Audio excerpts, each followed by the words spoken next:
Hi అండి, welcome to my channel my kitchen. నేను మీ సుకన్య. ఈరోజు మనం సాంబార్ పొడితో వెజిటేబుల్ సాంబార్ అండి. చాలా బాగుంటుంది. మనం రెగ్యులర్గా చేసుకునే సాంబార్ కాకుండా ఒకసారి ఇలా పొడి చేసుకొని సాంబార్ చేసుకోండి. చాలా బాగుంటుంది.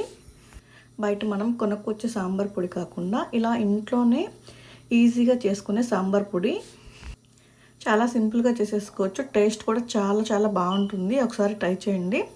సాంబార్ పొడి ఎలా చేసుకోవాలో చూద్దాం. ముందుగా 1 పెద్ద టేబుల్ స్పూన్తో ధనియాలు, అలాగే కొంచెం మినప్పప్పు, అలాగే కొంచెం జీలకర్ర, కొంచెం పచ్చిశనగపప్పు, అలాగే 5-6 ఎండుమిరపకాయలు, కొంచెం మెంతులు, అలాగే చెక్క, మీరు కొంచెం కరివేపాకు, కొంచెం ఇంగువ యాడ్ చేసుకోండి. ఇక్కడ నేనైతే యాడ్ చేయట్లేదు. ముందుగా కడాయి పెట్టుకొని అందులో మనం తీసుకున్న ఎండుమిర్చిని ఫస్ట్ వేసి ఫ్రై చేసుకోండి. కొంచెం ఇలా మనం ఎండుమిరపకాయలు ముందుగా ఫ్రై చేయడం వల్ల ఏంటంటే మిక్సీ పట్టేటప్పుడు మంచిగా గ్రైండ్ అవుతాయి. తర్వాత మనం తీసుకున్న అన్ని దినుసుల్ని వేసేసుకోండి. సిమ్లో పెట్టి మాత్రమే వేయించుకోండి, లేకపోతే మాడిపోతే టేస్ట్ అస్సలు బాగుండదండి. అవన్నీ సిమ్లో పెట్టి బాగా వేయించేసేసుకొని చల్లారిందాకా పక్కన పెట్టేసుకోండి. ఇవి చల్లారేదాకా పక్కన పెట్టేసుకోండి. తర్వాత కుక్కర్ తీసుకొని ఒక గిన్నె కందిపప్పు తీసుకోండి. కందిపప్పు వేసాక వాటిని 2 టైమ్స్ మంచిగా వాష్ చేయండి.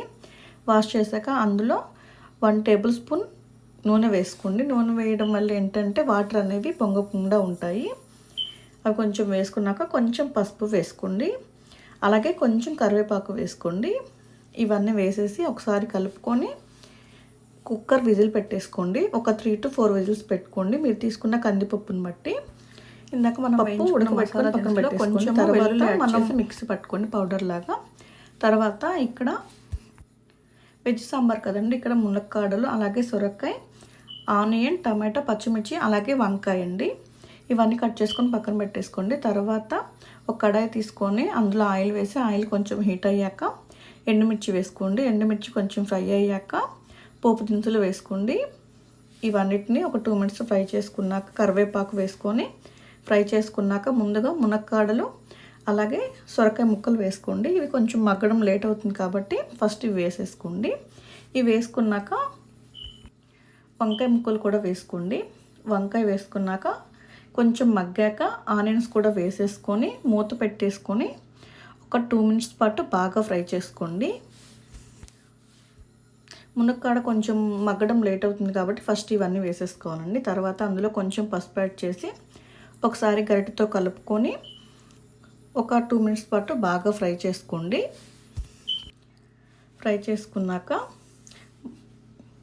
లిడ్ తీసేసి ఒకసారి కలుపుకోండి. ఒకసారి కలుపుకొని లిడ్ పెట్టేసేయండి. తర్వాత మనము సాంబార్ కోసం చింతపండు నానేసుకోవాలండి. ఒక నిమ్మకాయ సైజ్ అంతా చింతపండు నానేసుకోండి. తర్వాత ఇవన్నీ కొంచెం మంచిగా వేగాక మనం కట్ చేసుకున్న టమాటోని వేసుకోండి. టమాటోని బాగా మగ్గనివ్వాలండి. టమాటో కొంచెం మగ్గాక చింతపండు వాటర్ వేసేసుకోండి. చింతపండు వాటర్ వేసుకున్నాక మీకు ఎంత వాటర్ కావాలో ఇప్పుడు వేసేసుకోండి, అంత వాటర్.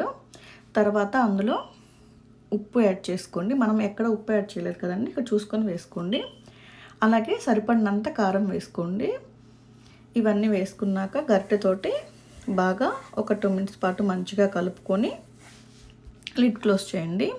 ఈ చింతపండు వాటర్ అనేది బాగా మరగాలండి. ఇక్కడ నేను చూపిస్తున్నట్టు ఇవన్నీ కొంచెం మరిగాక మనం ఉడకబెట్టుకున్న పప్పు ఏదైతే ఉందో దాని వాటర్లో వేసేసి స్మాషర్తో మంచిగా స్మాష్ చేసుకున్నాక పప్పు అంతటిని మంచిగా కలిసేలాగా ఒకసారి గరిటెతో బాగా కలుపుకోండి. కలుపుకున్నాక ఒకసారి 1 boil వచ్చేదాకా బాగా మరిగించుకోండి.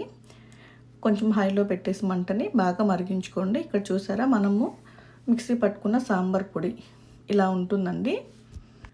సాంబార్ పొడిని ఒక గిన్నెలో వేసుకొని పక్కన పెట్టేసుకోండి. చూసారా, ఇక్కడ నేను చెప్పినట్టు జస్ట్ ఒకసారి మరిగితే సరిపోతుంది.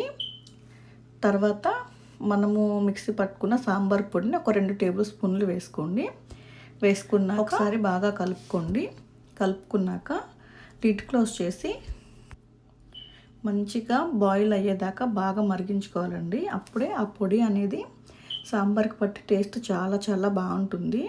ఇక్కడ చూసారా, సిమ్లో పెట్టి బాగా మరిగించుకోండి. ఒక 10 minutes పాటు మరిగించుకోవడం వల్ల ఏంటంటే టేస్ట్ బాగుంటుంది. తర్వాత ఆల్మోస్ట్ రెడీ అయిపోయిందండి సాంబార్. లాస్ట్లో కొంచెం కొత్తిమీర యాడ్ చేసి ఒకసారి గరిటెతో కలుపుకొని సర్వ్ చేసుకుంటే చాలా సింపుల్గా అయిపోయే